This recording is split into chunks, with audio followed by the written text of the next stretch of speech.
আমি বানাবো পালং শাকের তরকারি। তার জন্য নিয়েছি কুমড়ো, বেগুন, শিম, আলু। আর এই পালং শাকগুলোকে আমি কেটে ছোট ছোট করে কেটেছি, কেটে ধুয়ে রেখেছি। কড়াই আমি তেল বসিয়ে দিয়েছি, তেলটা গরমও হয়ে গেছে। এবার আমি দিয়ে দেব পাঁচফোড়ন,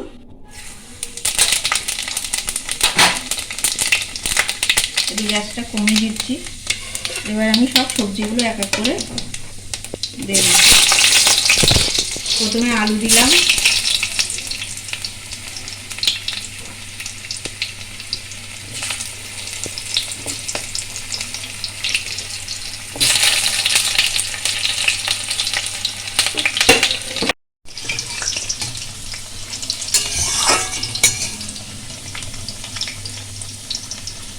আলুগুলো ভাজা ভাজা একটু হয়েছে। এবার আমি আর বাদ বাকি সবজিগুলো দিয়ে দিচ্ছি।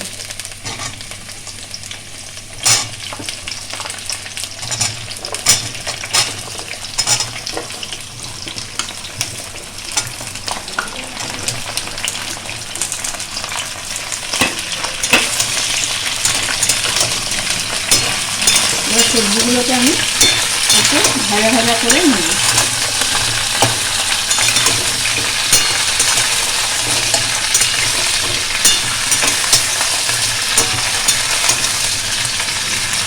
এবার আমি দিয়ে দেবো কাঁচা লঙ্কা।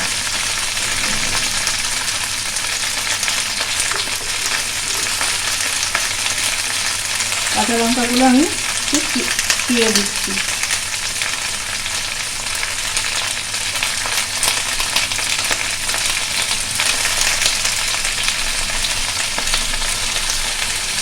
আমি এখানে 4টে কাঁচা লঙ্কা দিলাম।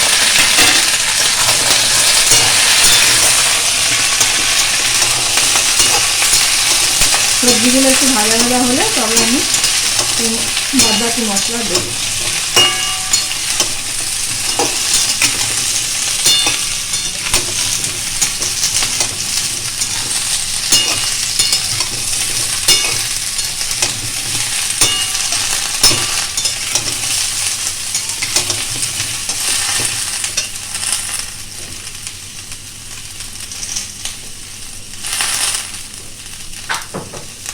এবার আমি দিয়ে দিচ্ছি স্বাদ মতো লবণ,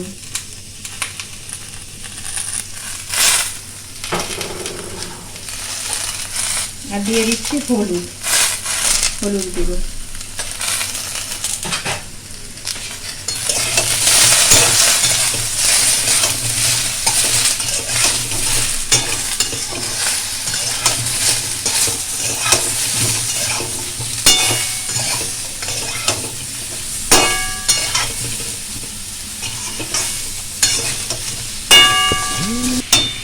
চিংড়ি মাছগুলো আমি ভেজে রেখেছিলাম। এবার চিংড়ি মাছগুলো আমি দিয়ে দিচ্ছি। এগুলোকে একসাথে ভালো করে নেড়ে নিচ্ছি। এবার দিয়ে দেবো আমি মশলা।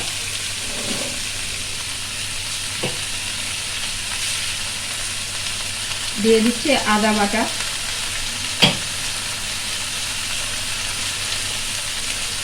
জিরের গুঁড়ো, ধনের গুঁড়ো, আর একটু কাশ্মীরি লঙ্কা গুঁড়ো।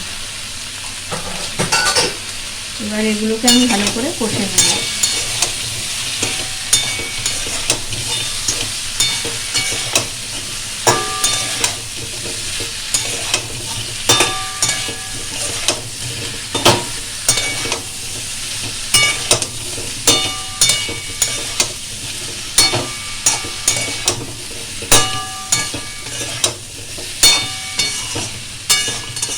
এবার আমি দিয়ে দেবো পালং শাকগুলো।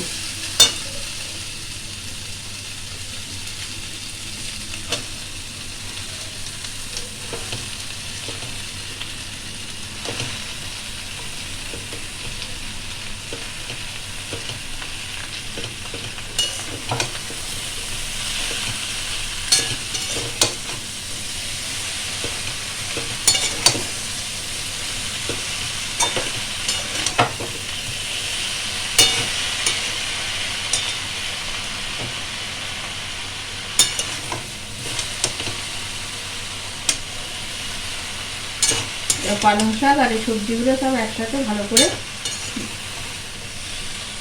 নেড়ে নেবো, নিয়ে তারপরে আমি ঢাকা দিয়ে দেবো।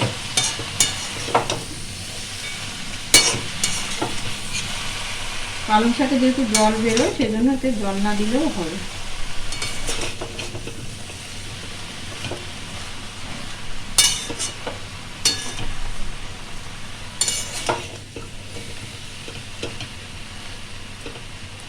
এবার আমি ঢাকা দিয়ে দেবো।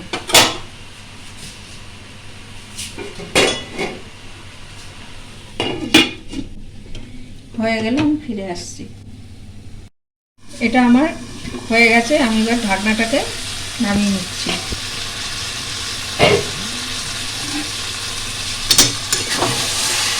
আমি মাঝে ঢাকনা খুলে 2-3 বার নাড়িয়ে দিয়েছি।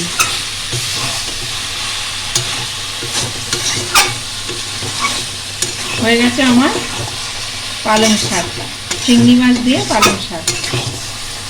এটা শীষ পালং ছিল, একটু ডাঁটা ছিল, শুধু পালং শাকের পাতা নয়, ডাঁটাও ছিল।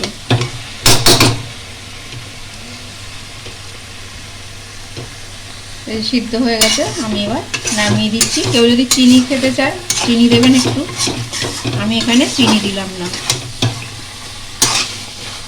আমি এবার গ্যাসটা বন্ধ করে দিচ্ছি। একটা পাত্রে আমি তুলে নিচ্ছি।